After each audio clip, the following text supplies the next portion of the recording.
Happy Friday, everyone. I hope you were able to get outside and enjoy part of this gorgeous day.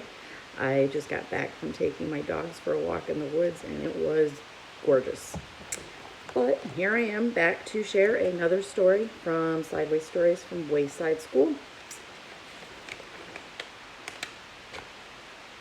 Today we are going to hear all about Myron. Myron had big ears. He was elected class president. The children of Mrs. Jewell's class expected him to be a good president. Other presidents were good speakers. Myron was even better.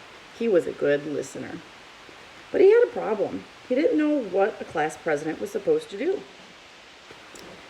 So he asked, "What am I supposed to do?"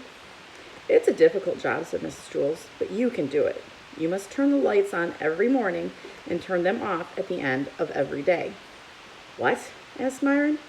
"As a class president, you must learn to listen," said Mrs. Jewell.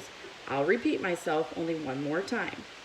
You must turn the lights on every morning." "I heard you the first time," said Myron. "It just doesn't sound like much of a job." "It certainly is," said Mrs. Jewell. "Without light, I can't teach, and children can't learn. Only you can give us that light. I think it is a very important job." "I guess so," said Myron. He wasn't convinced. "Here, let me show you how to work a light switch," said Mrs. Jewell. "I already know how," said Myron. "I've been turning lights on and off all my life." "Very good," said Mrs. Jewell. "You'll make a fine president." Myron wanted to be the best president ever, but it was such an easy job he thought that anybody could do it. When school let out that day, Myron stayed behind.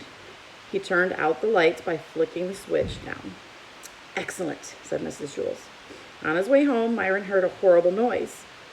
First there was a loud screeching, then a sharp squeal, a roaring engine, and then the very faint sound of a girl crying. Myron ran to see what had happened. Dana was bent over in the middle of the road. "What's the matter?" asked Myron. "My dog Pugsy was hit by a car," Dana cried. "Who did it?" said Myron. "I don't know," Dana sobbed. "They sped away." "Well, that's not important," said Myron. "We've got to try to save Pugsy." Pugsy lay unconscious in the street. Myron carefully picked her up. He carried her 2 miles to the vet. Dana cried at his side.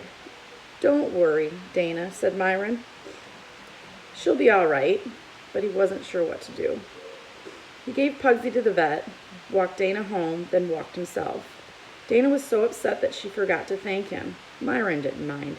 He thought that was what a class president was all about. The next morning before he went to school, Myron went to Dana's house. Pugsy was there, and she seemed all right. Dana petted her. Pugsy licked her face. "See, Myron, she's all right," said Dana. "The vet said that you brought her in just in time." "Hi, Pugsy," said Myron. He petted her. Pugsy bit his hand. "I guess she doesn't know you," said Dana. "She was unconscious yesterday when you saved her life."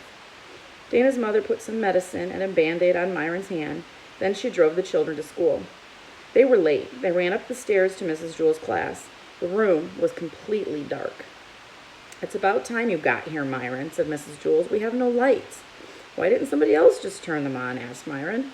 "Because you're the president," said Mrs. Jewell. "Show Stephen how to work the lights. From now on, he will be class president." Myron showed Stephen how to turn on the lights. He flicked the switch up.